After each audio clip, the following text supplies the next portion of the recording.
Replacing gas springs. To begin, push in an e-stop. Shut down the machine interface, also called the touchscreen computer. Do a proper lockout-tagout procedure on the machine's main electrical panel. Push in on the yellow lockout slide lever on the machine's main air pressure regulator and do a proper lockout-tagout procedure on it. After the lockout-tagout procedures, make sure to hold down the saw chamber door and insert the key for the e-stop safety switch right below the saw chamber door. Turn the key to unlock the switch to open the saw chamber door. Measure from the bottom edge of the saw chamber door to its closest point on the saw frame and cut 2 pieces of lumber to act as braces to hold the saw chamber door open and keep the weight off the springs while changing them. Both gas springs need to be changed to ensure even closing and even wear.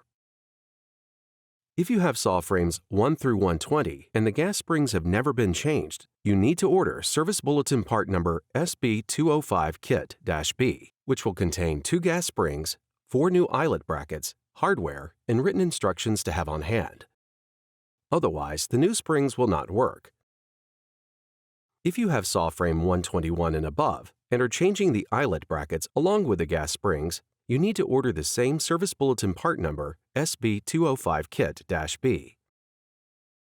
If you are not changing the eyelet brackets, then order SB205 Kit-A, which will only contain the 2 new gas springs and written instructions to have on hand. Neither kit contains new threaded collar eyelets for both ends of the gas springs. If you plan to change them, you need to order a quantity of 4 of part number 370564. Do not physically remove both springs at the same time and depend on the lumber to brace and hold the door open. Do replace them completely, 1 gas spring at a time. If you are changing the bracket with the gas springs, all 4 brackets must be changed. 2 per gas spring at the same time. Replacing only 1 bracket on a gas spring will cause the door to close unevenly, as is possible with only replacing 1 gas spring, and cause uneven wear and improper door closure.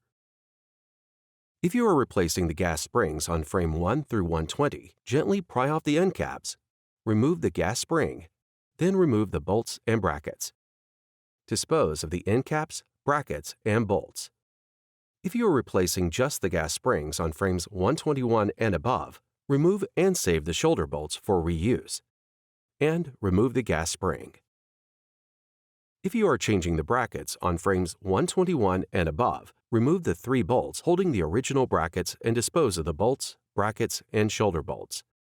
Place blue Loctite adhesive on the 3 new bolts that came with the new brackets and install the new clevis mount brackets.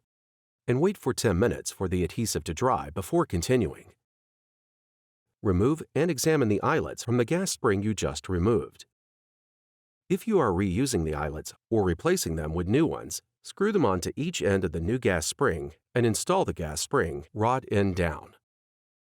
Place blue Loctite on the threads of the shoulder bolts, the ones you saved for reuse or the new ones that came with the brackets, and install the shoulder bolts to hold the gas spring in place.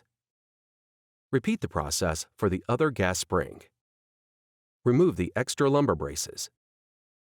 Insert the key into the e-stop safety switch below the saw chamber door and turn the key to lock it. Shut the saw chamber door, making sure it shuts completely. Reverse the lockout-tagout procedures.